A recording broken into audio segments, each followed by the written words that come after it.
Secundaria, tercer grado. Matemáticas. Comportamiento gráfico de una función cuadrática.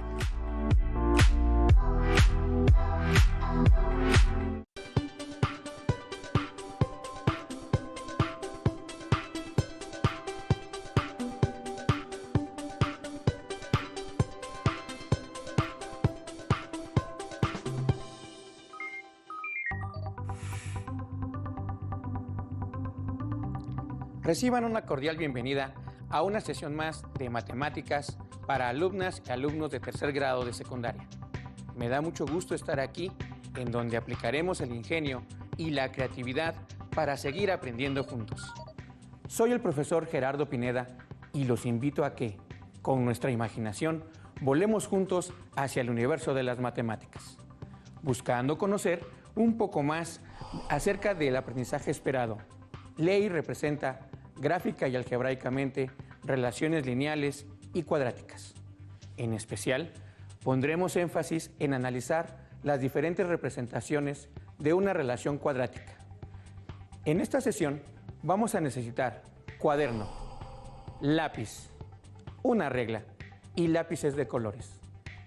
Quienes tengan discapacidad visual deben preparar sus hojas Ledger, el punzón y la regleta. Comencemos. Para iniciar, les propongo que veamos un audiovisual en donde analizaremos diferentes situaciones de la vida cotidiana y conoceremos el modelado de una expresión algebraica que permite solucionarlas. Primero, con una tabla y después con una gráfica. En algunos países como Estados Unidos de América, la temperatura se mide en grados Fahrenheit y no en grados Celsius o centígrados, como lo hacemos nosotros. Para convertir grados Celsius en Fahrenheit, utilizamos la siguiente fórmula. A partir de ella, podemos dar valores a C, es decir, a los grados Celsius, y obtener los grados Fahrenheit que correspondan. Construyamos una tabla utilizando los siguientes valores en grados centígrados: menos 20, menos 15, menos 5, 0, 10 y 30. Luego, si C es igual a menos 20, sustituimos su valor en la fórmula y tenemos 9 quintos por menos 20 grados más 32 grados. Hacemos las operaciones. Menos 180 quintos más 32 es igual a menos 4 grados Fahrenheit. Ahora, si C es igual a menos 15 grados, tenemos 9 quintos por menos 15 grados más 32. Al multiplicar y simplificar, se tienen 5 grados Fahrenheit. Con C igual a menos 5 grados, 9 quintos por menos 5 grados más 32 son 23 grados Fahrenheit. Así, obtenemos una tabla con la equivalencia entre las temperaturas. Al ubicar los puntos de la tabla en un plano cartesiano y trazar la recta que los une, vemos que la gráfica es una variación lineal que no es de proporcionalidad directa, dado que la recta no pasa por el origen. Vayamos a otro ejemplo.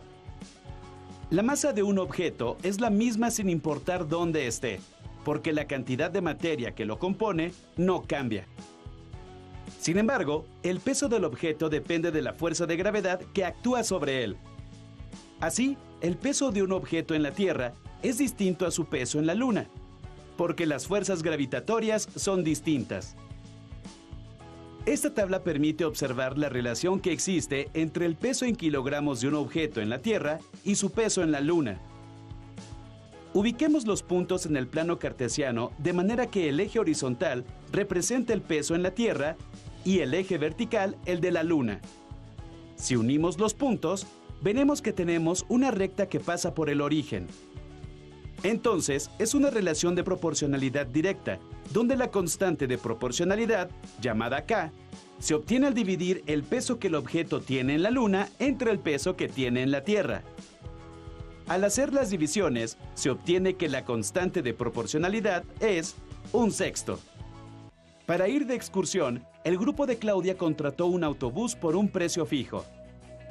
La cantidad de dinero que cada uno de sus compañeros debe pagar depende del número de alumnos que vayan a la excursión, como se muestra en la siguiente tabla.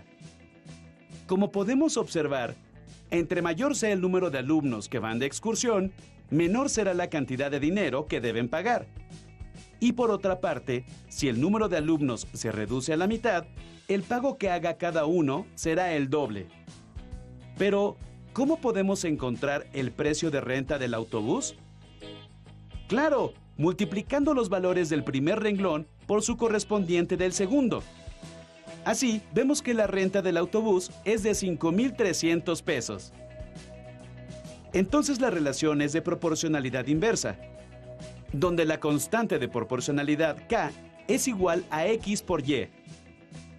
Por lo tanto, 5,300 es igual a X por Y, donde X es el número de alumnos y Y es la cantidad que deben pagar.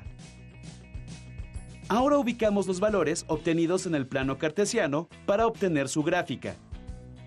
Al unirlos, resulta una curva llamada hipérbola, porque la relación es de proporcionalidad inversa.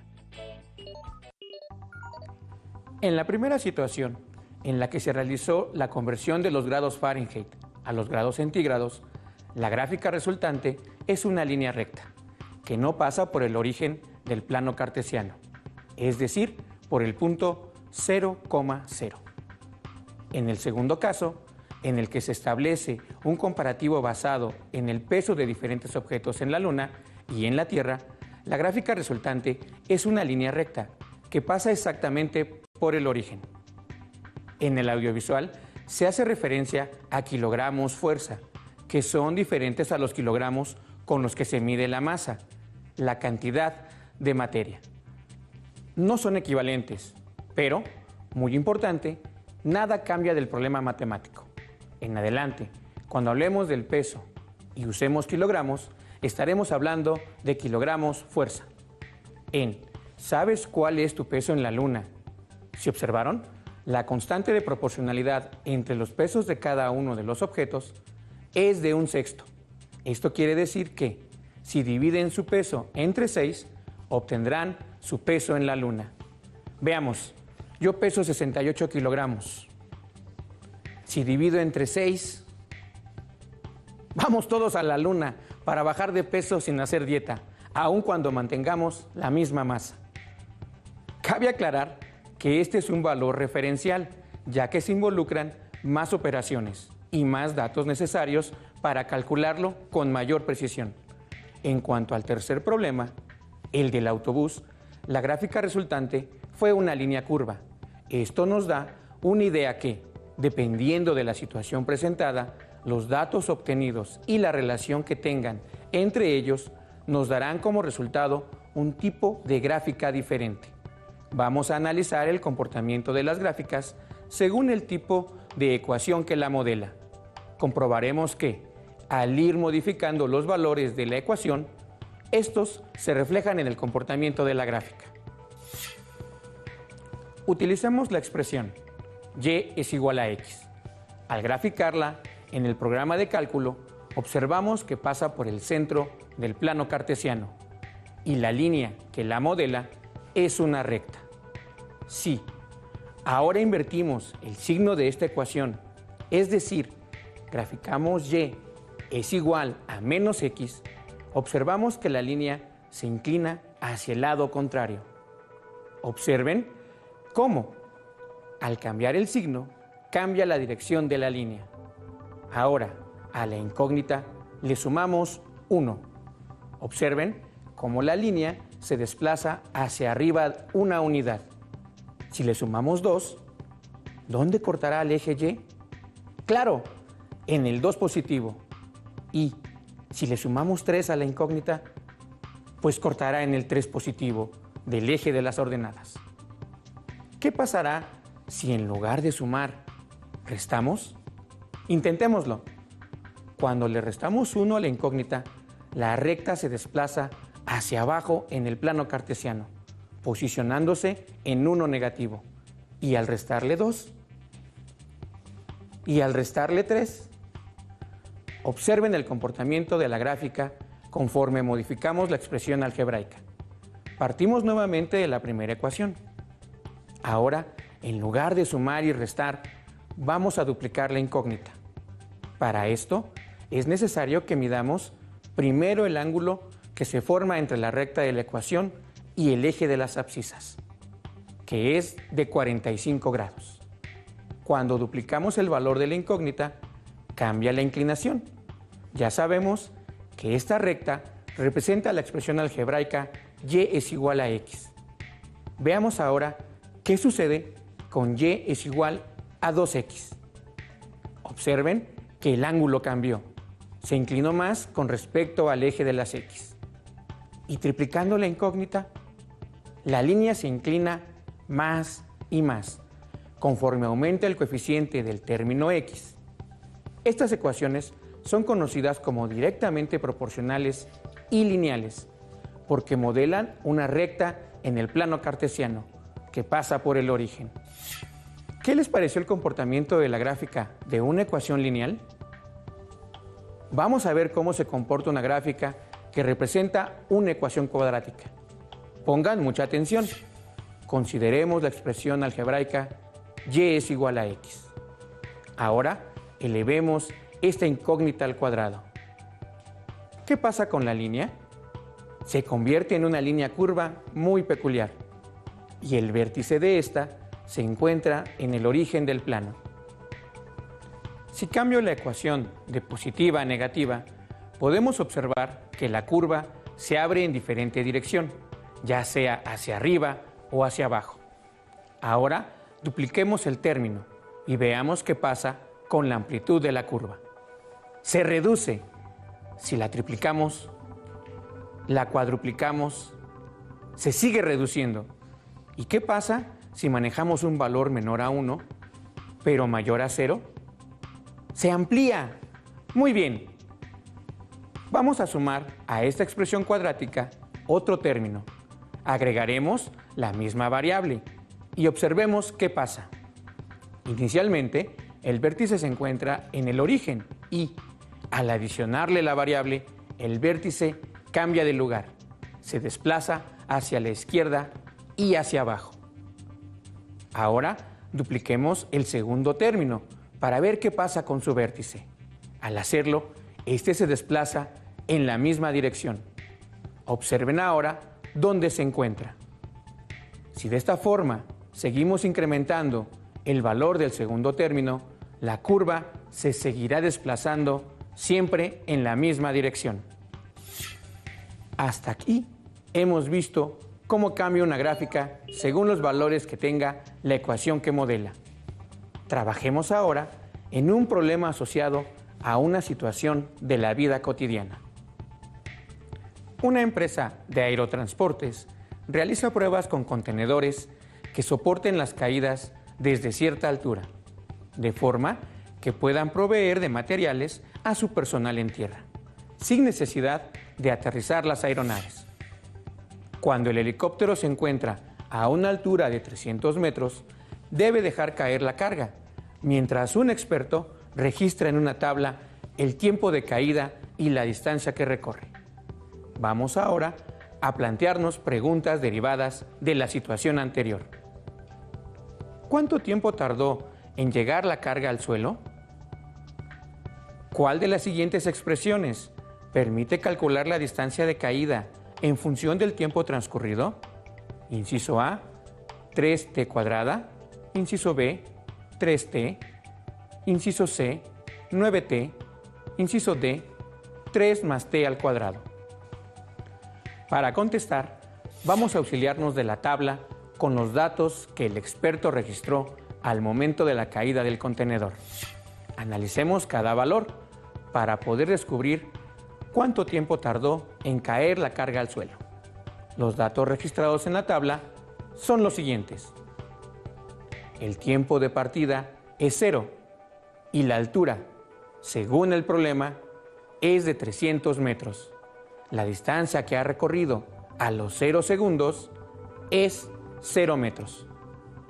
Al pasar un segundo, el objeto se ha desplazado 3 metros hacia la Tierra para obtener la altura a la que se encuentra el objeto después de un segundo. Lo que hay que hacer es restar esta distancia de la altura total.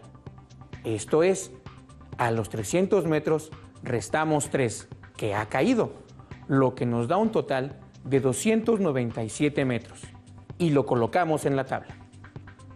De esta forma, ya obtuvimos nuestro primer valor. Prosigamos con las demás cantidades. Al siguiente segundo, el objeto ahora ha recorrido 12 metros. Para obtener la altura del objeto, restamos 12 a 300, ya que esta era la altura inicial a la que se encontraba la carga. Restamos los 12 metros y encontramos el resultado, el cual nos da una altura de 288 metros de altura. De esta forma, al ir restando la cantidad de metros que ha recorrido el objeto, menos la altura inicial, encontramos la altura actual. Al tercer segundo, encontramos que el objeto se encuentra a 273 metros de altura y al cuarto segundo a 252 metros. Bien, con los valores proporcionados por el experto, hemos encontrado una parte de los valores de la tabla. Sin embargo, nos falta encontrar los metros que se desplaza el objeto con cada segundo. Para esto, vamos a tomar los valores y analizarlos, de forma que podamos obtener la ecuación que nos ayudaría a encontrar los valores faltantes. Y el tiempo total del objeto tarda en caer al suelo. Para poder encontrar la ecuación, vamos a usar los valores que ya se tienen, en este caso, el tiempo y la distancia de caída, y los organizamos como se muestra en la tabla. Procedemos a calcular la diferencia entre los dos primeros valores, el 3 y el 0, y se obtiene como valor el 3. Realizamos el mismo proceso con el tercer valor, que es 12, menos el segundo valor, que es 3, y obtenemos como resultado 9.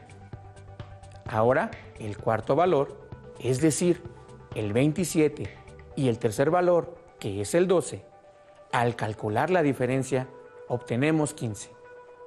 Lo mismo entre el quinto valor, que es 48, y el cuarto valor, que es 27. Al obtener la diferencia, tenemos como resultado 21. Hemos hecho la primera parte del proceso. Deben tener estos resultados muy presentes, ya que con ellos se obtendrá parte de la ecuación. Repetimos el proceso de encontrar las diferencias entre los valores, ahora con los resultados obtenidos. Así, calcularemos la diferencia entre 9 y 3 y tenemos como resultado 6. Después, calculamos la diferencia entre el 15 y el 9 y volvemos a obtener 6. Por último, obtenemos la diferencia entre el 21 y el 15 y obtenemos nuevamente 6. Con este último paso, observamos que nuestra serie tiene una regularidad, ya que obtuvimos el mismo valor, en este caso el 6, lo que nos indica que es una variación cuadrática.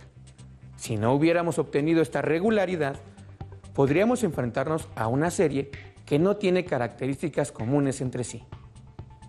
Vamos a observar ahora los primeros números obtenidos de las diferencias y veremos que tienen una coincidencia entre sí. ¿La observan? ¿Qué relación tienen estos números que los hace comunes? ¡Claro! Todos son múltiplos de 3. De esta forma, ya encontramos el primer valor de la ecuación. Ahora, hay que relacionar este valor con el tiempo. Como hablamos de múltiplos, la operación involucrada es una multiplicación.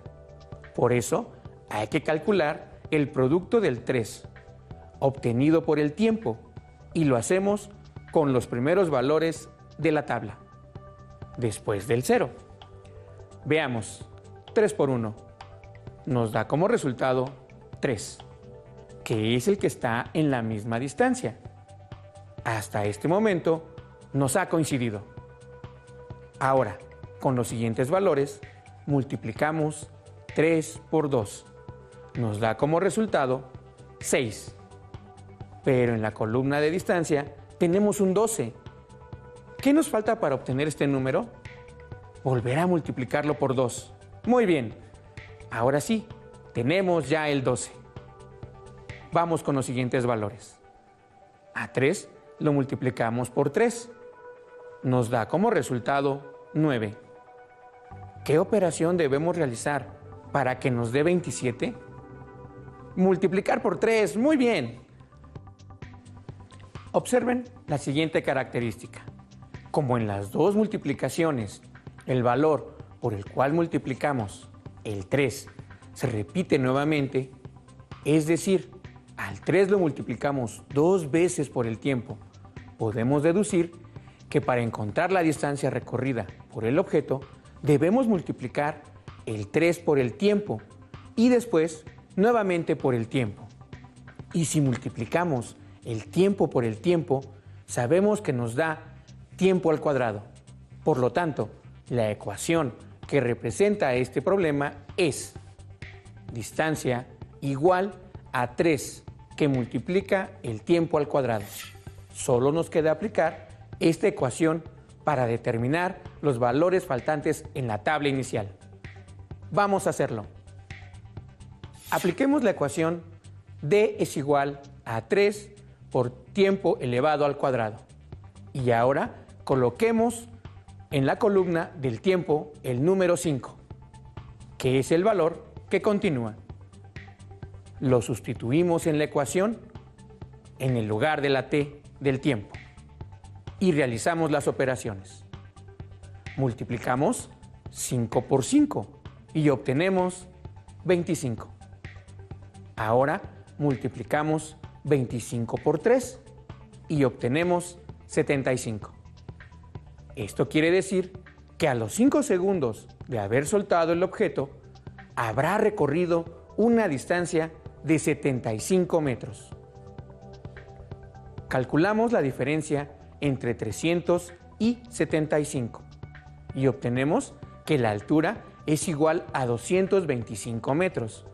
Realizamos este mismo procedimiento para obtener todos los valores de la tabla.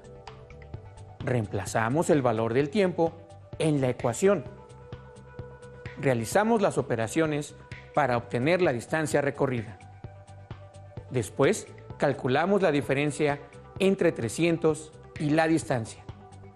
Y obtenemos la altura a la que se encuentra el objeto del suelo. Con lo visto, ya resolvimos ambas preguntas. Vamos a escribir los resultados. ¿Cuánto tarda el objeto en llegar al suelo? La carga tarda 10 segundos en llegar. ¿Cuál de las siguientes expresiones permite calcular la distancia de caída en función del tiempo transcurrido? La ecuación encontrada es 3 por t elevado al cuadrado. La opción A. Con este problema hemos analizado una variación cuadrática. Aplicándola, encontramos que la ecuación que la modela y los datos faltantes. Para terminar, las y los invito a revisar su libro de texto para buscar problemas similares. Las matemáticas requieren estudio, pero forman parte de nuestra vida, ya que las encontramos en todos lados. Además, nos ayudan a desarrollar un punto de vista diferente sobre los problemas de la vida cotidiana. Hemos terminado esta sesión. Recuerden que la confianza en ustedes es la clave del éxito. Hasta la próxima.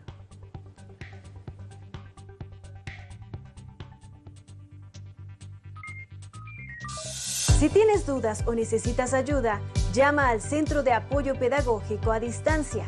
El número de teléfono para secundaria es el 55 36 01 71 23.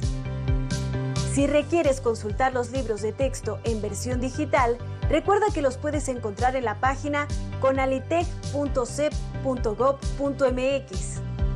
Y recuerda que también cuentas con el sitio aprendeencasa.cep.gov.mx, en donde podrás ver nuevamente los videos de los programas y además encontrarás actividades para fortalecer tus aprendizajes. También te invitamos a que consultes la plataforma nuevaescuelamexicana.cep.gov.mx.